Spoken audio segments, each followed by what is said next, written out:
What a joy that you have found us for this podcast. How exciting it is to think that this spiritual message is going out to people around this planet. Whether your life is working at a peak level or whether it can use some enhancement, have I got the message for you today. So get a piece of paper, get ready to take notes, call a friend, have them watch this podcast also. Then you too can have something to talk about and take it to a deeper level. So enjoy. Here we go.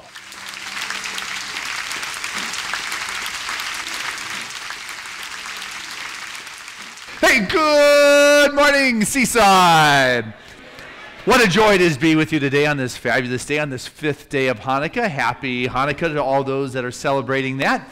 And also in terms of celebrating, our very own Reverend Catherine Economo had her baby. Last week it was about her ordination. Wednesday she was here, ran off home, went through 36 hours of labor. After 10 o'clock at night, delivered a 7-pound plus baby, 21 inches, and little Emily Butterworth. And so we got a new member, a Seaside. That's one way to grow the church. Now I know what the Catholics were all about. Go forth and multiply. That works. So, hey, this morning's about love anyway, right? It's about letting that love in. And it is, the sound here is echoing on me. Doug, can I get this something different so I don't hear it twice? I mean, it's good. I've already heard it once. So anyway, it's a wonderful time of the year. It's a magical time of the year. I mean, people are out there believing in a higher power. You know, this time of year, there's a divinity that is prevalent. People, you actually see them there. I've seen them walking down the street, whistling and like singing, holiday tunes, and there's a sense where people believe in the miracles that are possible. Angels. I don't know what it is they're believing, but all of a sudden there's a lightness that is there, and so this time of the year calls forth for us to love. And this morning's message is about letting the love in. But sometimes when you let love in, it brings up things that are unlove-like, like those responsibilities with family, or maybe some family dynamics that had not been resolved, or a desire to be with someone you can't be with this time of the year, or something you want to give that you're not quite in a place to be able to give. And so what this time of the year really does is it gives us the invitation to love no matter what. To let love in, because as we let love in, there's so much more that we have to share, we have to give, that we have to let out. And so love actually becomes more than just a behavior. It becomes the context through which we live our life, the context in which we step out into this world, that context in which healing begins to happen within those family dynamics or those other places that it didn't quite seem loving. Virgil said that love conquers all. Love comes in and it transforms, in a way that is without words. And one of the great love doctors of our time, remember Leo Buscaglia? He was the love doctor. He's the guy who really brought the concept of love into the mainstream. A USC professor, wrote a book called Love and held classes on love. He was once asked to judge a contest to find out, what was one of the most caring expressions of a child. And he made this story very famous. You probably heard it. But the story that he shared that really caught his attention was about a 4-year-old boy who lived next door to an elderly gentleman who had just lost his wife. And one day he was out in the backyard. The old man was out there crying. And the little 4-year-old saw that and went over into the backyard, crawled up onto the elderly gentleman's lap, and just stayed there. And Mom asked the little boy, "So what'd you tell him?" And the little boy said, "I didn't tell him anything. I just helped him cry." And that's what love does. Love it's being there. It is caring. It is expressing. And, that love that we resolve, or the kindness we resolve to share tomorrow, cures no headaches today. I didn't really make that line up. I kind of liked it, though. You think about that. The kindness we resolve to share tomorrow cures no headaches today. I'm going to be loving tomorrow. I'm going to be kind tomorrow. I'm going to reach out tomorrow. I'm going to give tomorrow. I'm going to let this love in and out tomorrow. Doesn't help the guy with the headache today. Doesn't help that man who's in the backyard who's crying today.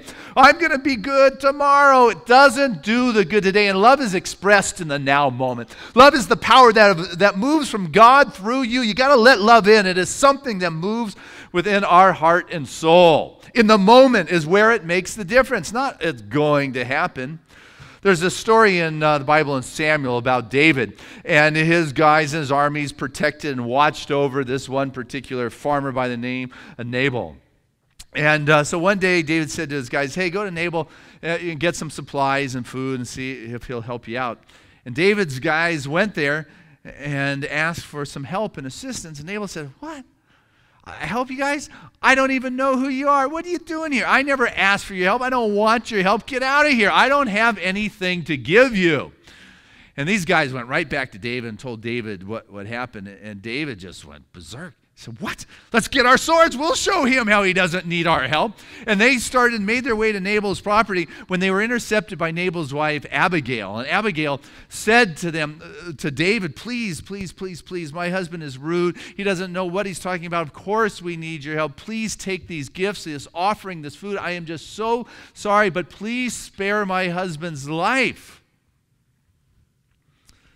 And if you do, she said, I know the blessings of God will be upon you in your enduring house for generations.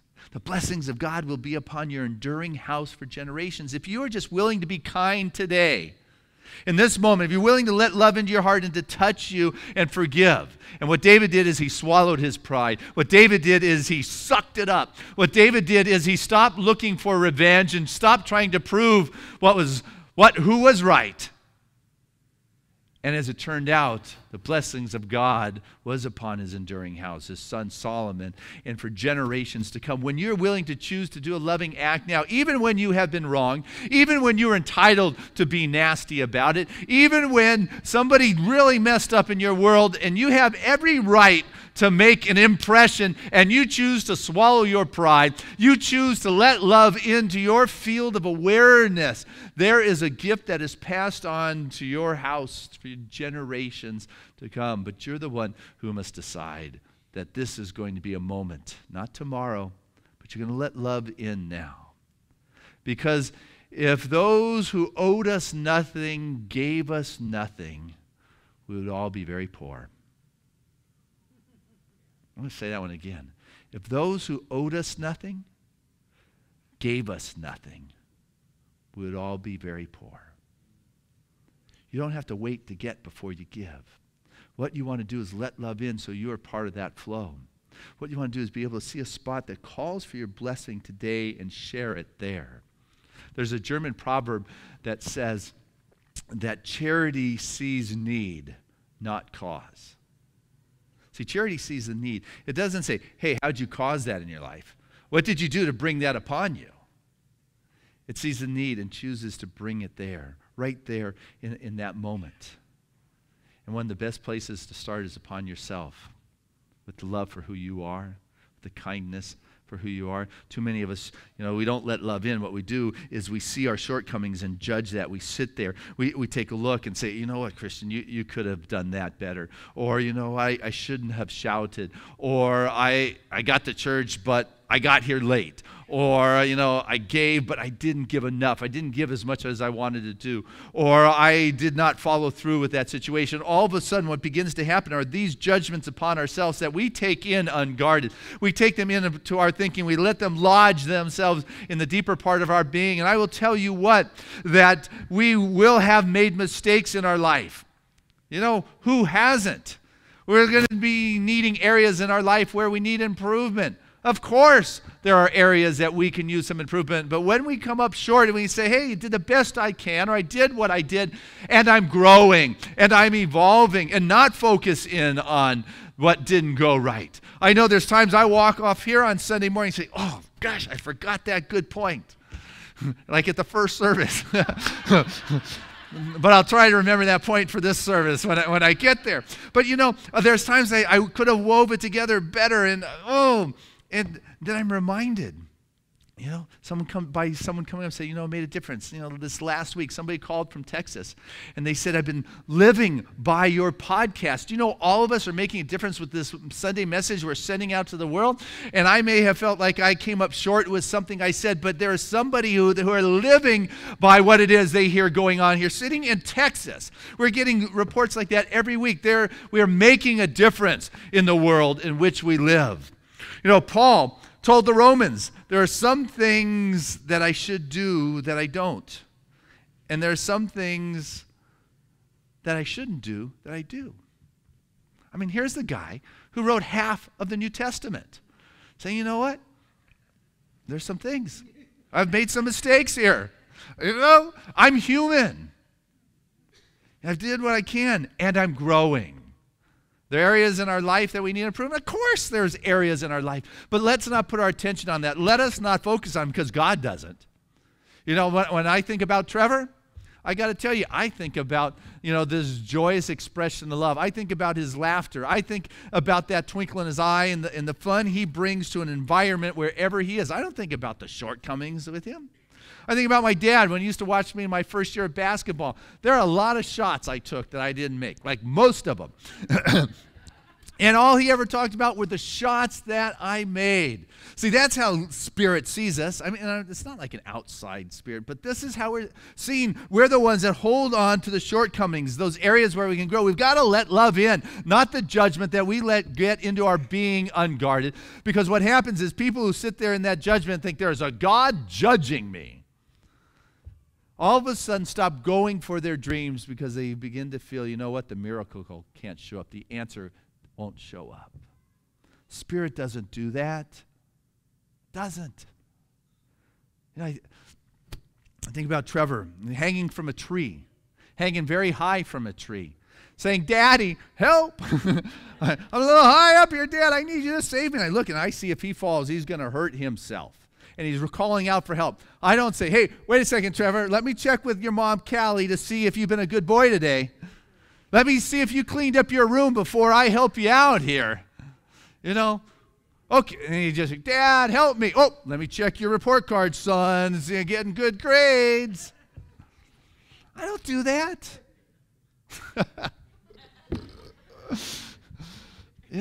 And Spirit doesn't do that either when we reach out. And it's a metaphor, reaching out. There's not a God outside of us.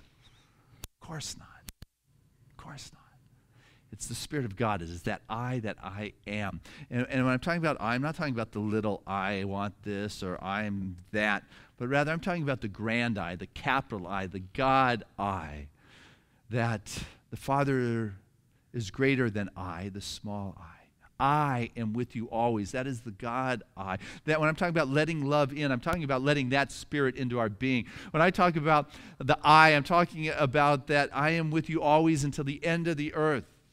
I will not leave you comfortless. That is the I. That is the truth of our being. When we can come to believe and know the truth of who we are is when the healing happens in our life, is when the transformation takes place, is when we are moved by the presence of God to be that which we're intended to be.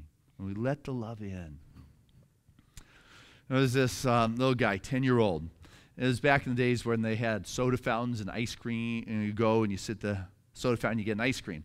And so there's this little 10-year-old, he went into the counter of this soda shop, and he asked the waitress, how much a sundae was. And, she gave him the water, and she said, it's 50 cents. So the little guy takes all the change out of his pocket, and he counts. She's like getting impatient because there's other people ready to go. And he says, okay, how much then is just a plain bowl of ice cream? It's like, oh, man, just change. She said 35 cents. And he counts and said, okay, I'll have just a plain bowl of ice cream. So she gets the ice cream, and she gives him the ice cream, gives him his receipt for it for 35 cents. She goes off. She helps the other customers. The little guy, he eats his ice cream, and he goes and he pays the clerk 35 cents. And when she goes to wipe down the counter after he's gone and cleans it up, she kind of chokes back because she sees sitting on the counter 2 nickels and 5 pennies. Her tip, because all he had was 50 cents. You see, that's the way the Spirit works in our life. It's there when we let that love in. But what happens so often is when we come up to a situation or a circumstance or a dynamic, we try to bring God into it. And something's not quite right. I got to bring God into the situation. What I want to share with you is when you're trying to bring God into the situation, the circumstance, you're putting God second. Because the primary essence of your field of awareness is that circumstance, is that problem, is that challenge. So when you're trying to bring God to it, when you're trying to find God in the midst of what is going on, which is beautiful and it's appropriate, but what is happening is when you try to bring God to a situation, the situation is first. Do you follow what I'm saying here? Because this is profound. This is deep metaphysics. Yeah. What you want to do is be able to move beyond your perception of awareness, to navigate beyond your field of the physical facts that have its density, its validity, it's stuff that seems so real. You've got to navigate that perception of awareness, and I just encourage us to work with our sense of oneness, because in our sense of oneness, God comes first, and everything else takes place within that field. Everything takes place within that sense of oneness. I'm not trying to get God there, but rather God is there, and it is expressing and revealing that I'm letting that love in. I'm letting that God into my experience. No matter what that experience is, it is God first that is coming through and showing me and revealing to me. That is what I'm talking about by letting love in no matter what happens. There was a gentleman by the name of Robert McMullen. And it was back in the Midwest, and Christmas happened to fall on Christmas Eve happened to fall on a Sunday that year, and so they were at church that Sunday morning. It was very good. The youth have their regular Sunday evening program, and so one of the single parents, the mom, asked if Robert would drive her two daughters to the youth service that evening. She did not like to drive at night. She was afraid of the frozen rain or the icy roads. He said, no problem. He was taking two girls to the youth service that evening. He was coming up over the top of the hill, and as he cleared the top, there was a multi-car collision, cars everywhere by a railroad track. He slammed on his brakes, and the car plowed into another vehicle. The girls in the front seat, this was before seat belts, one of them was launched into the windshield, and the windshield broke, and just two deep gashes on her left cheek. And this girl, Donna, just started screaming, and they got there. Luckily, there was another car that had a first aid kit. They put the compress. They stopped the bleeding. The investigating police officer who was there said, it was not your fault. It was unavoidable. There's no charges pressed. He took Donna to the emergency room, and he waited as they were working on these deep gouges on her face. It seemed to be taking an enormous amount of time. The nurse said, it's your lucky night. The on-call doctor happens to be a plastic surgeon, and he's taking a lot of extra time putting in extra stitches so there'll be minimal scarring. Next day, Donna had to spend the night in the hospital. Next day, he was not looking forward to that. I mean, he just felt that a 16-year-old, he just pretty much ruined this girl's face with scars. And as he walked into the hospital, there's not many people there. Doctors don't do surgeries on Christmas Day unless it's emergency, no elective. And so the nurses had a lot of free time. He asked the nurse, hey, how's it going? And he said, Donna, she's just a breath of fresh air. She's like a sunbeam in this hospital. We're just finding extra reasons to go into her room. She's asking us questions about nursing and the equipment. And she is a Christmas gift to us all. And so as Robert went into her room, he said, Donna, I am so sorry. And she said, oh, don't worry. She just brushed it away. She said, some pancake makeup, no one will ever know. She was very gracious. And then she went on to tell Robert about the nurses and the hospital and the medical equipment. She had never been in a hospital before, and she thought it was fascinating. And then when she went back to school, she was the talk of the school. People talked to her. She told her story. Things went well. Her face was not disfigured. She was okay. And Robert, he moved away within the next year. And it's 15 years later before he returned to the church. There was a special service, and people had come back. And on the last night of this church series, Donna's mother spotted Robert and started coming up to him. And, the images of blood and accident, everything went through his mind. It was 15 years later. And the mom came up and said, have you heard about Donna? And he said, no, what? And she just smiled. She said, I want you to know that Donna was so interested in the hospital when she was there that she went into nursing. She graduated with honors, the top of her class in nursing, went to the finest hospital, met this wonderful young doctor. They fell in love. They got married, and now they have 2 wonderful children. And Donna wants you to know that that accident was the greatest thing that ever happened to her.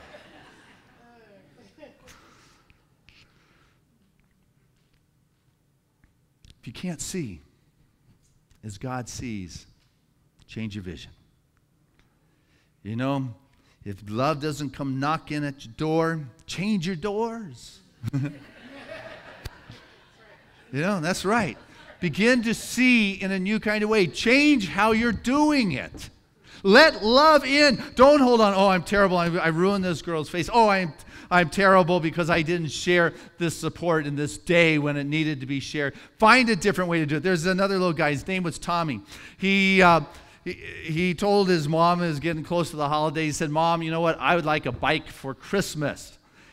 And Mom knew that Tommy had not necessarily been the best little boy at home, at school. He was known as a troublemaker. So Mom told Tommy, you go up to your room and you write God a letter as to what it is you want. Tommy went up to his room. He wrote, Dear God, I have been a very good boy this year. Send me a bike. I want a red one. Your friend Tommy. Thought about it. He knew that wasn't true. He hadn't been a good boy, so he tore it up. Threw it away. Okay. Dear God, second letter. I've been a pretty good boy this year. Please send me a red bike. Your friend Tommy. Well, he knew that wasn't true either. So he tore that out and he threw that one away. He wrote a third one. Dear God, if you send me a red bike, I promise I'll be a good boy this year. He knew that wasn't true either. He threw that one away.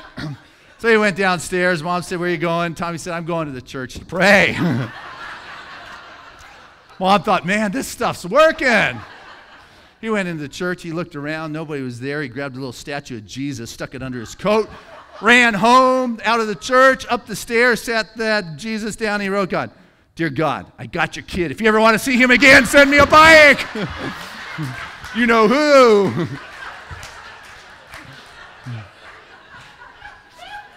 There are many different approaches. If love is not knocking on that door, change your door. Change that door. Change that perception that you have. Because I'll tell you, it is natural for us to live with wanting to give that last 15 cents as a tip. It is natural for us to want to be one who gives and watches over. It is a natural state. You know, it is, if our life doesn't seem to be working as smoothly or as succinctly as you want, if you're having difficulties with the circumstances, you're trying to pull God in there, change your perspective and know that God is there and everything is taking place in it. When you're looking at the difficulties and the challenges, I want us to get, just because it is difficult does not mean it is impossible. I say that again, just because it is difficult does not mean it is impossible. There is an answer there. And when you let love in, what comes from God is that answer, is that revelation, is that insight, is that aha, is that miracle that people are believing in this season. It is there. We are told that straight is the gate and narrow is the way into life, and few there be who follow it.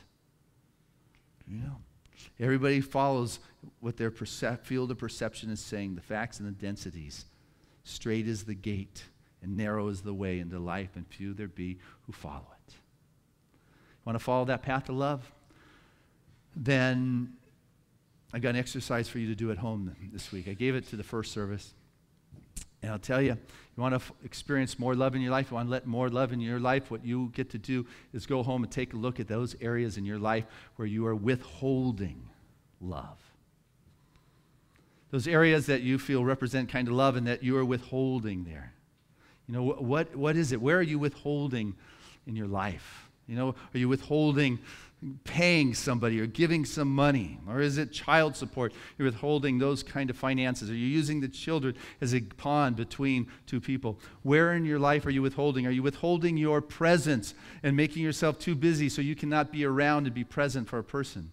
Are you withholding your feelings? Are you withholding sex? Are you withholding your ability to communicate? Where in your life are you withholding? This is what keeps the love from coming into your life, because you're in this place of withhold. And what I truly believe is love is the most natural state of being. Love is a power that makes all things right. Virgil, as I said, says love is what conquers all. Love is as powerful as the biggest waves we had here last Wednesday in town.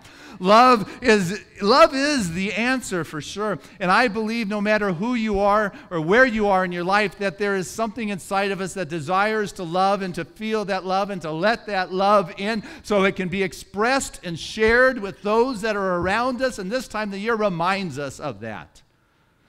And so I'd like to end this morning with a story that has always touched me.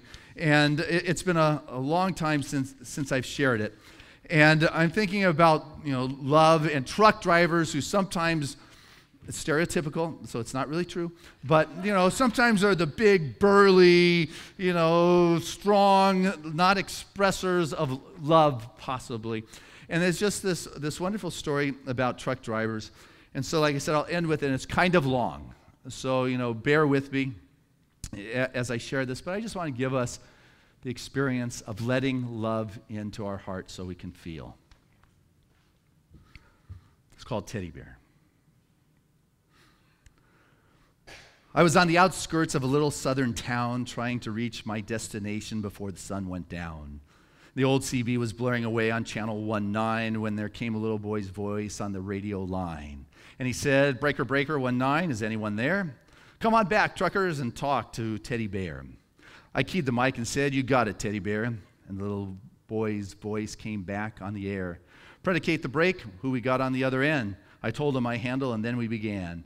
"Now, I'm not supposed to bother you fellas out there. Mom says you're busy and for me to stay off the air.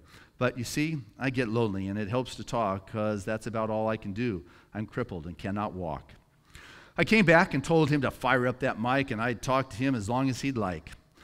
"This was my dad's radio," the little boy said, "but I guess it's mine and Mom's now because my daddy's dead.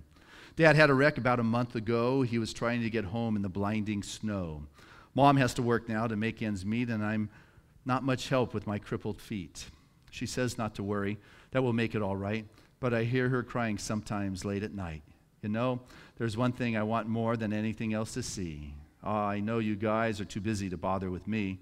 But you see, my dad used to take me for rides when he was home, but I guess that's all over now since my daddy's gone." Not one breaker came in on the CB as the little crippled boy talked to me. I tried hard to swallow the lump. It just would not stay down as I thought about my boys in Greenville town. Dad was going to take Mom and me with him later on this year. Why, I remember him saying, "Someday this old truck will be yours, Teddy Bear. But I know I will never get to ride an 18-wheeler again. But this old base will keep me in touch with all my trucker friends. Teddy Bear is going back out now and leave you alone because it's almost time for Mom to come home. But you give me a shout when you're passing through, and I'll be happy to come back to you." Well, I came back and said, "Before you go, 1010, what's your home, 20, little CB friend?" Well, he gave me his address, and I didn't hesitate 1 second because this hot load of freight was just going to have to wait. I turned that truck around on a dime and headed for Jackson Street 229. As I rounded the corner, I got one heck of a shock. 18-wheelers lined up for 3 city blocks. Why, I guess every trucker from miles around caught Teddy Bear's call, and that little boy was having a ball. For as fast as one driver could carry him in, another would carry him to his truck and take off again. Well, you better believe I took my turn at riding Teddy Bear, and then I carried him back in and put him down in his chair. Buddy, if I never live to see happiness again, I want you to know I saw it that day in the face of that little man. We took up a collection before his mama came home. Each driver said goodbye, and then they were all gone. He shook my hand and with a mile-long grin, and he said, "So long, trucker, I'll catch you again." I hit that interstate with tears in my eyes. I turned on the radio and got another surprise. "Breaker 19, came a voice on the air. "Just one word of thanks from Mama Teddy Bear." We wish each and every one a special prayer for you because you just made my little boy's dream come true. I'll sign off now before I start to cry. May God ride with you. 10-4, and goodbye.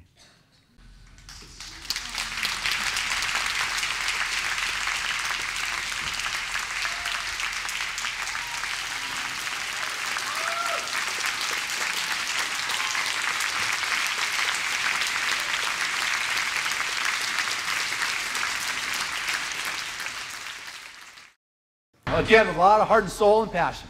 Divine love through me blesses and multiplies all that I am, all that I give, and all that I receive. I am prosperous now. Hey, I trust you enjoyed that podcast. It was very exciting to be able to create that and to know that there are people like you all around the world that are observing and integrating these spiritual principles into their life. And so if you enjoyed it, what I'd like to do is encourage you to tell a friend or bring several friends together and watch another one of these podcasts, and then afterwards take some time to talk about the spiritual principles, to talk about the stories and what significance they have and relevance they have in your life. What then happens is it moves to a deeper and deeper level in your world. It becomes real and assists you to create the freedom in your life that your heart and soul so desire.